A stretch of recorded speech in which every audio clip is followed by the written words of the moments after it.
नमस्कार, स्वागत है आपका कंट्री साइड एचपी एग्जाम्स के यूट्यूब चैनल पर। इस वीडियो में हम डिस्कशन करेंगे सेकेंड मॉक टेस्ट को लेकर, which is based on the topic metals and non metals. इससे पहले जो डिस्कशन हुई थी वो हुई थी स्ट्रक्चर ऑफ एन एटम को लेकर, और that was the mock test 1। ठीक है, स्ट्रक्चर ऑफ एन एटम से HP TET non medical exam की बात कर रही हूँ। उसमें 2 या 3 क्वेश्चन तो हर बार आते ही हैं, और जहां मेटल्स एंड नॉन मेटल्स की बात है, इस टॉपिक से 7 से 8 क्वेश्चन तो बनते ही हैं। ठीक है, जिसमें properties of metals, extraction of metals और यूजेस ऑफ मेटल्स, जैसे कि प्रोटीन्स में कौन कौन से मेटल प्रेजेंट है। ठीक है, इस तरह के क्वेश्चंस आपके टोटल अगर काउंट किए जाएं तो 7 से 8 क्वेश्चन एक एग्जाम में बनते ही हैं। ठीक है, अगर आपको इस चैप्टर की डिटेल्ड थ्योरी पढ़नी है तो वो आप पढ़ें 10th क्लास की एनसीईआरटी से। एक थोरो रीडिंग करने से, एनसीईआरटी की थोरो रीडिंग करने से, उसकी हर एक लाइन को पढ़ने से आपका एटलीस्ट 80% सिलेबस कवर हो जाता है। अगर आप क्लास 8th, 9th और 10th इनके जितने भी केमिस्ट्री के चैप्टर्स हैं, अगर वो एनसीईआरटी के हर एक चैप्टर को आप अच्छे से पढ़ें तो इतना 80% सिलेबस आपका कवर हो जाएगा, और वो एक बहुत ज्यादा सिलेबस होता है। ठीक है, तो ज्यादातर तैयारी आपको सिर्फ एनसीईआरटी से ही करनी है, कहीं और बाहर से नहीं करनी है। तो चलिए देखते हैं मॉक टेस्ट की। मॉक टेस्ट ये है मेटल्स एंड नॉन मेटल्स के ऊपर। तो हम बात करेंगे पहले कि मेटल्स होते क्या हैं। तो मेटल्स ऐसे एलिमेंट्स हैं, ठीक है, पीरियोडिक टेबल में मेटल ऐसे एलिमेंट्स हैं जिनके वैलेंस शेल में 1, 2 या 3 इलेक्ट्रॉन होते हैं, और इनकी टेंडेंसी होती है टू लूज इलेक्ट्रॉन्स। ठीक है, अपने इलेक्ट्रॉन को लूज करने के बाद ये एक स्टेबल इलेक्ट्रॉनिक कन्फिग्रेशन को अचीव करेंगे। और वेरएस नॉन मेटल्स ऐसे हैं जिनके वैलेंस शेल में 4, 5, 6 या 7 इलेक्ट्रॉन्स होते हैं। अब इतने सारे इलेक्ट्रॉन्स तो कोई एलिमेंट लूज कर नहीं सकता ना। 8 बनाने हैं, ऑक्टेट कंप्लीट करना है, तो 7 इलेक्ट्रॉन लूज करने के बजाय क्या करेगा, वो 1 इलेक्ट्रॉन गेन कर लेगा। So they have tendency to gain electrons. ये बेसिक डिफरेंस है मेटल्स और नॉन मेटल्स का। What are metalloids? मेटलॉइड्स ऐसे एलिमेंट हैं जो मेटल्स प्लस नॉन मेटल्स दोनों की प्रॉपर्टीज को शो करते हैं। ठीक है, ये था आपका बेसिक डेफिनेशन। ये है पीरियोडिक टेबल। पीरियोडिक टेबल में 118 एलिमेंट अभी तक नॉन है, उसमें से जो ये रेडिश पार्ट है, ठीक है, ये सारे के सारे क्या हैं, मेटल्स हैं। जो येलोइश पार्ट है मेटलॉइड्स हैं, और जो ब्लूइश पार्ट है इंक्लूडिंग हाइड्रोजन वो है नॉन मेटल्स। ठीक है, तो चलिए चलते हैं क्वेश्चंस की तरफ। पहला क्वेश्चन है, the most abundant metal in earth crust is. सबसे ज्यादा अमाउंट में कौन सा मेटल प्रेजेंट है? ऑक्सीजन, नाइट्रोजन, कार्बन डाइऑक्साइड या एल्यूमिनियम? तो सबसे ज्यादा अमाउंट में जो प्रेजेंट है वो है एल्यूमिनियम। एक बार हम परसेंटेज डिस्ट्रीब्यूशन को देख लेते हैं। अगर हम इस डायग्राम को देखें तो सबसे पहले हमें दिख रहा है ऑक्सीजन, फिर सिलिकॉन, फिर थर्ड नंबर पे हमें एल्यूमिनियम दिख रहा है। तो एक्चुअली में ऑक्सीजन और सिलिकॉन क्या है, ये नॉन मेटल्स हैं। ठीक है, तो हम इनका नाम नहीं ले सकते, हम ले सकते हैं एल्यूमिनियम का नाम, जो सबसे ज्यादा अमाउंट में, क्योंकि ये क्या है, मेटल ही है। ठीक है, ऑक्सीजन, अगर आपसे ये पूछा जाए कि कौन सा एलिमेंट सबसे ज्यादा अमाउंट में प्रेजेंट है, प्रेजेंट भी कहाँ पे है, अर्थ क्रस्ट पे, तो वो क्या है, ऑक्सीजन। ठीक है, नेक्स्ट,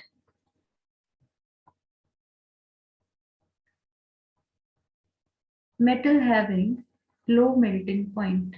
सबसे कम मेल्टिंग पॉइंट किसका है ये बताना है। यूजुअली अगर आप देखें तो मेटल्स आर हार्ड। क्यों? क्योंकि it has strong intermolecular force of attraction, और इस स्ट्रॉन्ग फोर्स की वजह से, सिंस दे आर हार्ड, तो they have high melting point.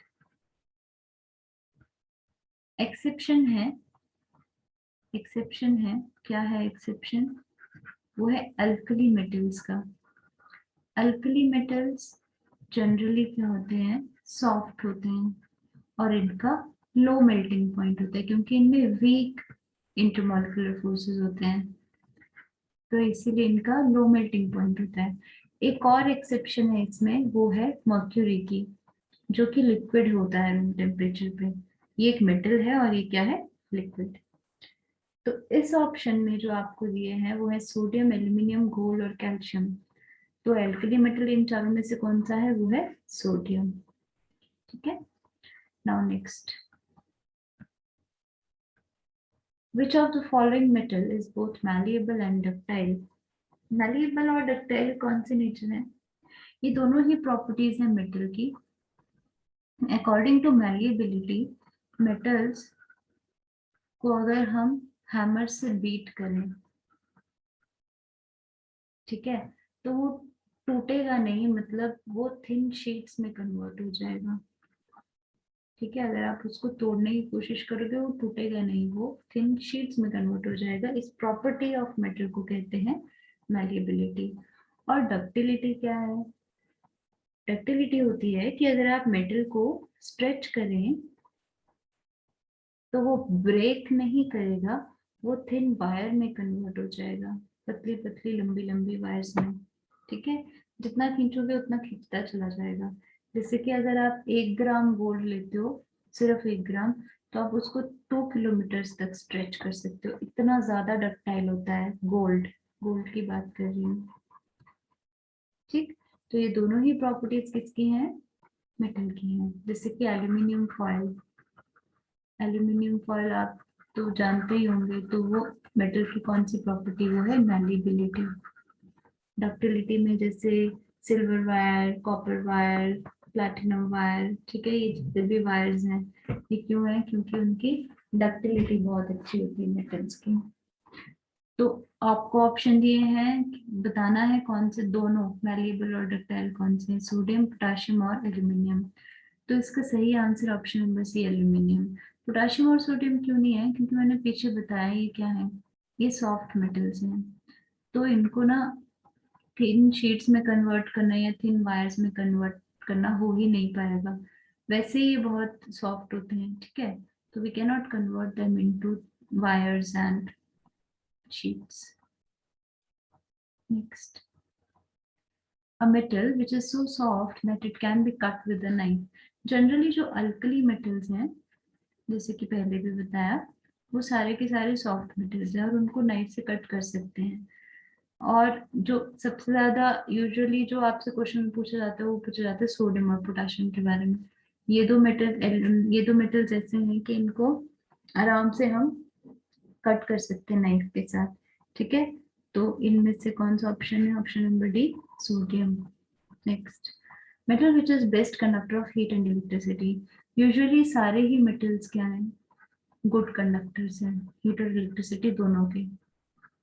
ठीक है, पर इसमें एक्सेप्शन रहती है, वो भी मैं आपको बता दूं, वो है लेड की और टंगस्टन की। केमिस्ट्री में एक्सेप्शन याद करना बहुत जरूरी है। लेड की एक्सेप्शन है कि lead bad conductor of heat होता है, और टंगस्टन की एक्सेप्शन है कि वो इलेक्ट्रिसिटी का बैड कंडक्टर होता है। ठीक है, तो इसका सही आंसर है नीचे सॉरी एल्यूमिनियम अगेन, क्योंकि सोडियम और पोटेशियम ये दोनों ही क्या है, ये सॉफ्ट मेटल्स हैं। तो सबसे अच्छा कौन सा है conductor of heat and electricity both, वो है एल्यूमिनियम। ठीक है, which metal is the poorest conductor of heat, ये मैंने पहले ही बताया, option is C, lead। which metal foil is used for packing of some of the medicines tablet। Metal की फॉइल बनानी है, कौन सी प्रॉपर्टी है, मैलिएबिलिटी, पीछे ही बताया मैंने। तो ऑप्शंस देखो कौन से हैं, एल्यूमिनियम है, मरकरी है, कॉपर है, सिल्वर है। मरकरी तो हो नहीं सकता क्योंकि वो क्या है, लिक्विड होता है रूम टेम्परेचर पे। तो बचे एल्यूमिनियम, कॉपर और सिल्वर। हम तीनों के ही हम क्या बना सकते हैं, शीट्स बना सकते हैं, बट सबसे सस्ती शीट्स किसकी बनेगी, एल्यूमिनियम की, क्योंकि कॉपर और सिल्वर क्या है, थोड़ी कॉस्टली है। ठीक है, next. Metals lose their shine or brightness on keeping them in air for a long time and acquires a dull appearance. Metals को वैसे कहा जाता है कि they are lustrous, मतलब शाइनी है, ब्राइटनेस होती है मेटल्स की। whereas नॉन मेटल्स ये डल होते हैं।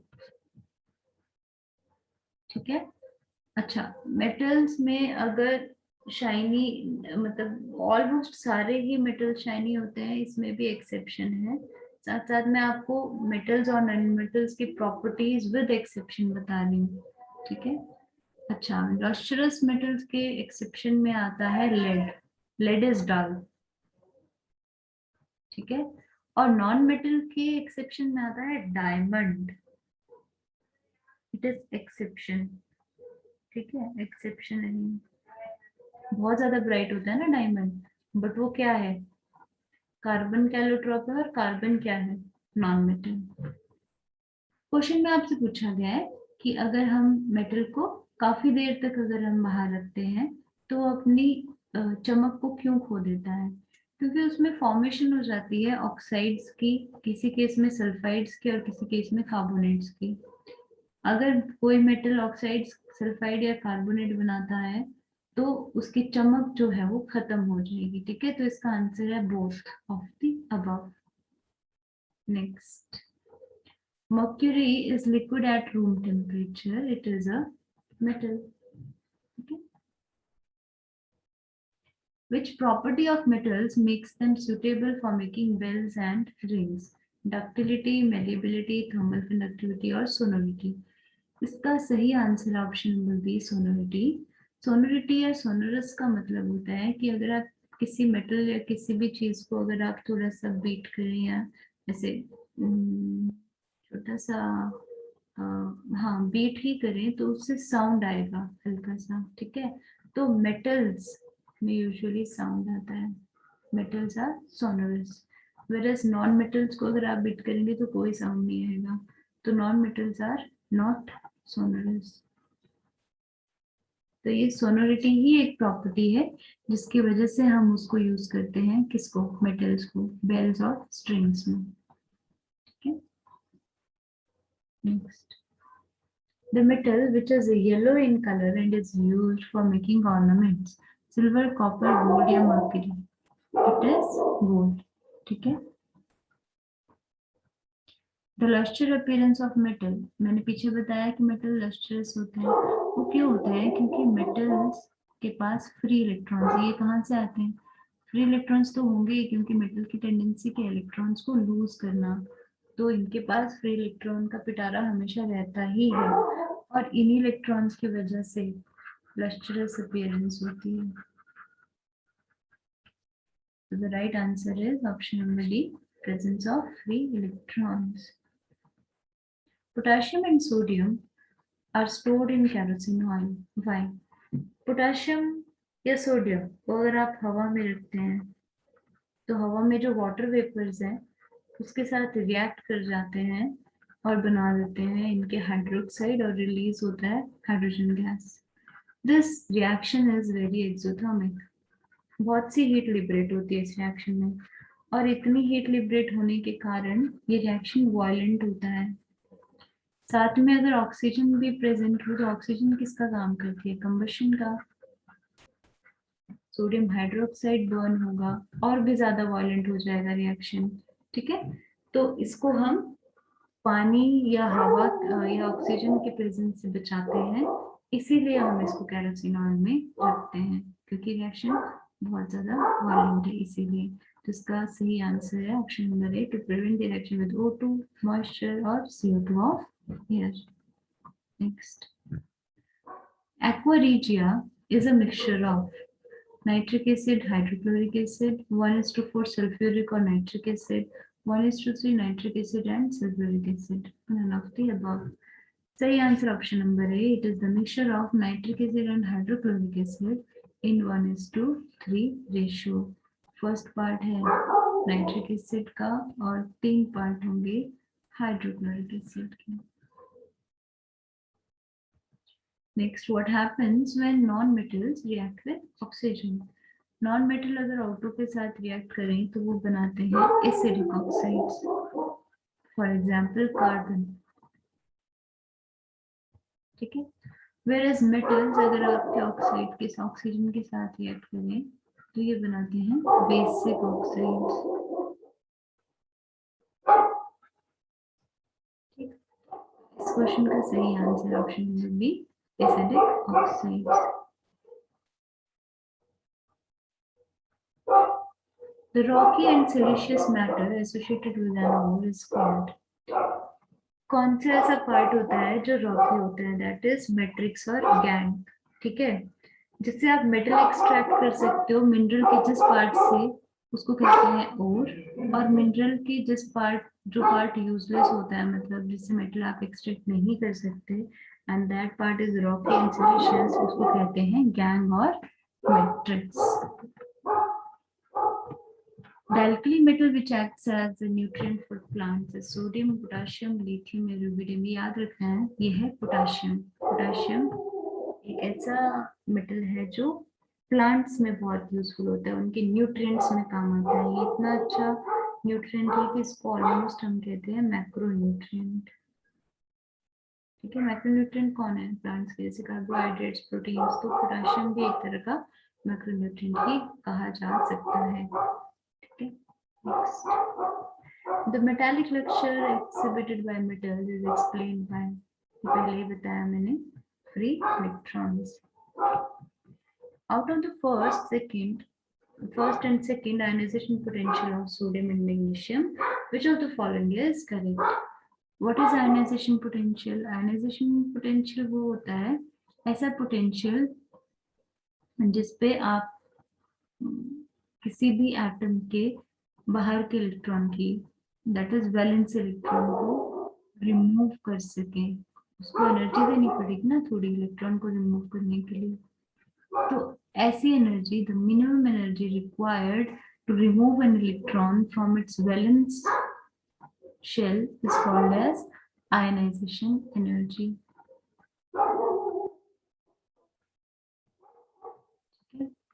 तो आपको यहाँ पे बताना है कि किसका आयनाइजेशन पोटेंशियल ज्यादा है या कम है। तो फर्स्ट एंड सेकंड के बारे में दोनों में मैंने बात की है। फर्स्ट आयनाइजेशन पोटेंशियल वो होगा जब हम सिर्फ एक ही इलेक्ट्रॉन को रिमूव करेंगे, 1 इलेक्ट्रॉन। जब हम सेकंड इलेक्ट्रॉन को रिमूव करेंगे तो सेकंड आयनाइजेशन पोटेंशियल होगा। थर्ड इलेक्ट्रॉन को रिमूव करेंगे तो थर्ड आयनाइजेशन पोटेंशियल होगा। इस तरह से सोडियम की इलेक्ट्रॉनिक कॉन्फ़िगरेशन होती है, क्योंकि इसका एटॉमिक नंबर 11 है, तो 1s2 2s2 2p6 3s1। Whereas magnesium की बात करें तो इसका एटॉमिक नंबर 12 है and electronic configuration is 1s2 2s2 2p6 3s2। अगर फर्स्ट आयनाइजेशन पोटेंशियल की बात करें तो सिर्फ एक ही इलेक्ट्रॉन रिमूव करना है। अगर एक ही इलेक्ट्रॉन रिमूव करना है इस वाले इलेक्ट्रॉनिक कॉन्फ़िगरेशन से, तो यहाँ पे क्योंकि हम 3s1 से रिमूव कर रहे हैं तो यहाँ पे इलेक्ट्रॉन रिमूव करना हमारे लिए इजी है। वेयर एज मैग्नीशियम को देखें, कंपेयर दोनों को करना है यहाँ पे।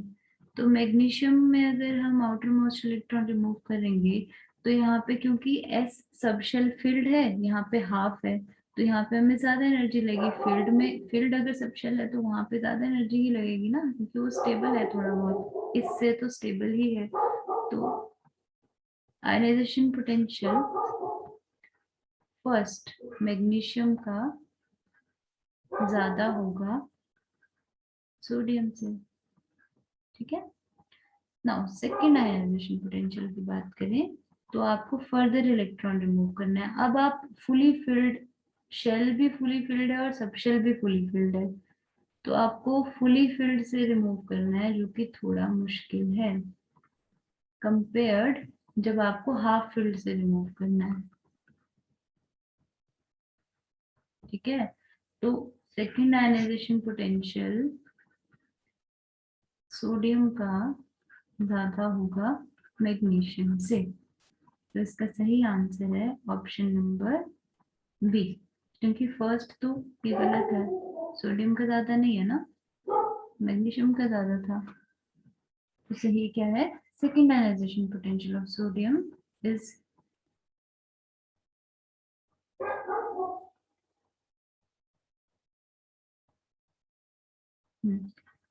this option number C is the right answer. That is, second ionization potential of sodium is greater than magnesium. That is the सही answer, option number C, not second.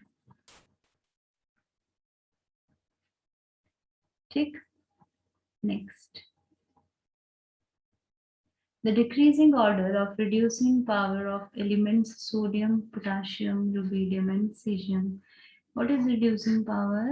अगर आप सोडियम को देखें तो सोडियम इलेक्ट्रॉन लूज करता है, और ये इलेक्ट्रॉन अगर कोई एलिमेंट गेन करना चाहे तो इस एलिमेंट की हो जाएगी रिडक्शन, क्योंकि ये इलेक्ट्रॉन जो इस एक्स एलिमेंट ने गेन किया है ये आया है सोडियम से, तो हम कहेंगे sodium is a reducing agent. ठीक, हमें यहाँ पे बताना है ऑर्डर, डिक्रीजिंग ऑर्डर की कौन सा रिड्यूसिंग एजेंट सबसे अच्छा है। तो अगर आप सोडियम, पोटाशियम, रुबिडियम और सीजियम की बात करें, ये एक ही ग्रुप के एलिमेंट है। अगर हम डाउन द ग्रुप चलते जाएंगे तो एटॉमिक साइज क्या होगा, इंक्रीज होता है। एटॉमिक साइज बढ़ने से क्या होगा कि न्यूक्लियर होल्ड जो होगा, जो न्यूक्लियस का होल्ड होगा बाहर वाले इलेक्ट्रॉन पे, वो कम हो जाएगा, क्योंकि अब साइज बड़ा हो गया है, तो ये इसको ज्यादा देर तक खींच नहीं रख सकता। अगर इसको ज्यादा देर तक पकड़ के नहीं रख सकता है तो इस केस में इलेक्ट्रॉन लूज करना इजी हो जाएगा। अगर इलेक्ट्रॉन लूज करना इजी हो गया तो हम इसको क्या कहेंगे, हम कहेंगे कि इसका मेटालिक कैरेक्टर ज्यादा हो गया। मेटालिक कैरेक्टर का नाम कहाँ से आता है, मेटल से ही आता है। मेटल्स इलेक्ट्रॉन को लूज करते हैं। तो जो एलिमेंट पूरे पीरियोडिक टेबल में किसी भी एलिमेंट को अगर हम देखें कि उसकी इलेक्ट्रॉन लूज करने की मतलब जो टेंडेंसी है वो ज्यादा है, तो हम कहेंगे कि उसका हाई मेटालिक कैरेक्टर है। ठीक है, तो डाउन द ग्रुप अगर चलते जाएंगे तो मेटालिक कैरेक्टर इंक्रीज होता है। Down the group metallic character increases. ठीक है, तो सोडियम, पोटेशियम, रुबिडियम, सीजियम, इसमें सबसे ज्यादा मेटालिक कैरेक्टर किसको होगा, सीजियम को होगा। अगर इसका मेटालिक कैरेक्टर ज्यादा है तो ये गुड रिड्यूसिंग एजेंट है, इलेक्ट्रॉन को जल्दी से रिमूव करेगा और दूसरे एलिमेंट के लिए अवेलेबिलिटी जल्दी होगी। So this is good reducing agent. So the right answer is cesium, फिर rubidium, फिर potassium, फिर sodium. Next, which of the following configuration is characteristic of group 13 elements? तो group 13 elements कौन सा है, वो है बोरोन फैमिली, और उसकी इलेक्ट्रॉनिक जनरल इलेक्ट्रॉनिक कन्फिग्रेशन होती है NS2 Np1। ये आपको याद रखना है। जैसे ग्रुप 14 जो कार्बन है उसकी क्या इलेक्ट्रॉनिक कन्फिग्रेशन होती है, ग्रुप 15 जो नाइट्रोजन है उसकी, ग्रुप 16, फिर ग्रुप 17 जिनको हम हैलोजेंस कहते हैं, ग्रुप 18 जो नोबल गैस कहते हैं। तो आपको जनरल नेम भी उनके याद रखने हैं और उनकी इलेक्ट्रॉनिक कन्फिग्रेशन भी याद रखनी है। ये क्वेश्चन बनता है आपका पीरियोडिसिटी से, तो पीरियोडिसिटी से इसी टाइप के क्वेश्चन आएंगे, इलेक्ट्रॉनिक कन्फिग्रेशन आएगी या फिर ग्रुप्स के नाम आएंगे कि कौन कौन से ग्रुप्स के नाम क्या क्या है। Next, which of the following element has high melting point? अब ये जो आपको एलिमेंट्स दिए गए हैं ये बोरोन फैमिली के हैं, बोरोन, एल्यूमिनियम, गैलियम, फिर इंडियम और फिर थैलियम आता है। इंडियम इसमें ऑप्शन दिए नहीं है। तो अगर आप हम मेल्टिंग पॉइंट की बात करें बोरोन फैमिली की, तो डाउन द ग्रुप ये डिक्रीज होता है, फिर उसके बाद ये इंक्रीज होना स्टार्ट हो जाता है। ठीक है, गैलियम तक डाउन होता जाएगा और उसके बाद इंक्रीज होता जाएगा। तो सबसे ज्यादा मेल्टिंग पॉइंट किसका होता है? वो होता है बोरोन का। ठीक है, ये याद रखना है। उसके बाद the element which shows the least metallic character, metallic character की मैंने बात की, तो डाउन द ग्रुप क्या होता है metallic character? Down the group metallic character increases. तो इस ग्रुप की बात करें तो बोरॉन, एल्यूमिनियम, फिर आएगा यहाँ पे गैलियम, फिर उसके बाद है इंडियम। तो down the group metallic character increases, तो इसका क्या हुआ? लीस्ट मतलब कम हुआ। Option number B is the right answer.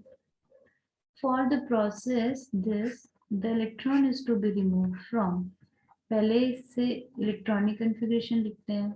Copper का एटॉमिक नंबर होता है 29, तो 1s2 2s2 2p6 3s2 3p6 4s3d। जो इलेक्ट्रॉनिक कन्फिग्रेशन होती है कॉपर की, वो क्या होती है? ऑफ बो प्रिंसिपल के अकॉर्डिंग अगर हम देखें तो ये इंक्रीजिंग ऑर्डर है एनर्जी लेवल्स का।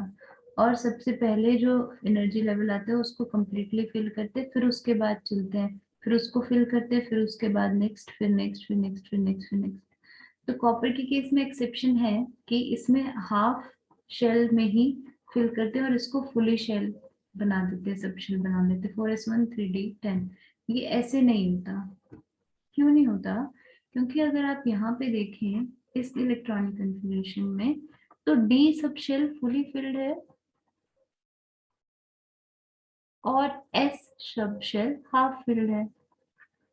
हाफ फिल्ड कैसे? क्योंकि दो ही आ सकते हैं ना, तो इसमें एक है तो हाफ हुआ। यहाँ पे एस सब शेल तो फुली फिल्ड है, पर डी सब शेल ना तो हाफ फिल्ड है ना ही फुली फिल्ड है। तो अगर कॉम्बिनेशन में देखा जाए तो ये कॉम्बिनेशन ज्यादा स्टेबल होता है।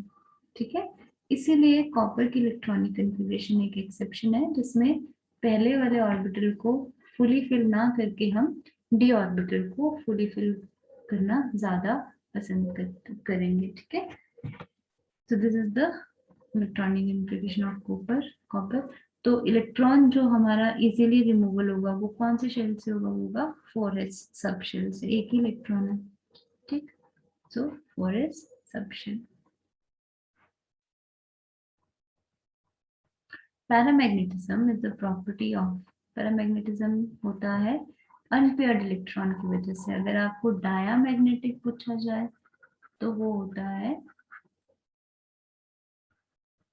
पेयर्ड इलेक्ट्रॉन की वजह से।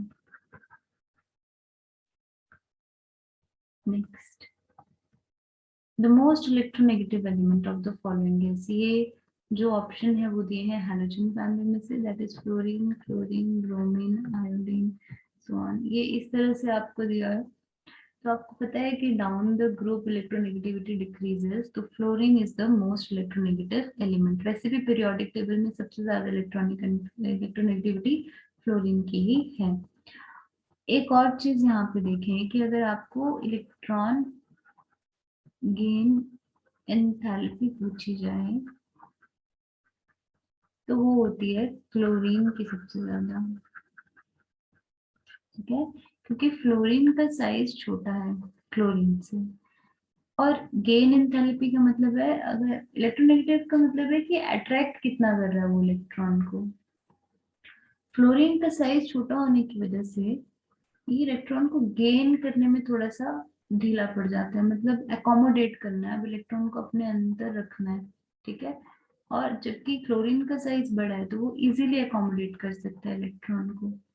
तो गेन एंथैल्पी जो होती है वो फ्लोरीन की ज्यादा होती है फ्लोरीन से, बट नेगेटिविटी पूछा जाए तो वो फ्लोरीन की ज्यादा होती है क्लोरीन से। ठीक है, next, name the metal found in haemoglobin. Haemoglobin is the protein which is found in blood, और इसमें जो मेटल प्रेजेंट होता है वो होता है iron. Which metal occurs as a sulfide? The right answer is option number A, lead. ठीक है.